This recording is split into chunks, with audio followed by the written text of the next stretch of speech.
রাজধানীর new market থানায় দায়ের করা আব্দুল ওয়াদুদ হত্যা মামলায় আওয়ামী লীগের সভাপতি মণ্ডলীর সদস্য ও সাবেক খাদ্যমন্ত্রী অ্যাডভোকেট কামরুল ইসলামকে ৮ দিনের রিমান্ড দিয়েছেন আদালত। Dhaka chief metropolitan magistrate Mohammad Ziadur রহমানের আদালত শুনানি শেষে এ আদেশ দেন। শুনানি শেষে কামরুল ইসলাম জানান যে এলাকার ঘটনা তিনি সেখানকার এমপিও না, শুধু হয়রানির উদ্দেশ্যে তাকে এ মামলায় জড়ানো হয়েছে। বিচারকের সামনে কামরুল ইসলাম আরও বলেন, আমার জুনিয়র আইনজীবীরা আজ আমাকে নিয়ে যা বললেন, সব দিন তো একরকম যায় না, এই দিন না, সামনে ভালো দিন আসবে।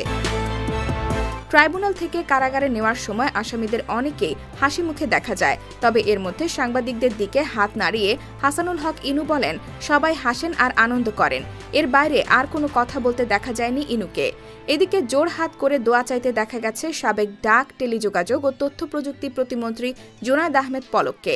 এ সময় সাংবাদিকদের উদ্দেশ্য করে হাত দিয়ে মোনাজাত ইঙ্গিত করে দোয়া চেয়েছেন সাবেক এই প্রতিমন্ত্রী।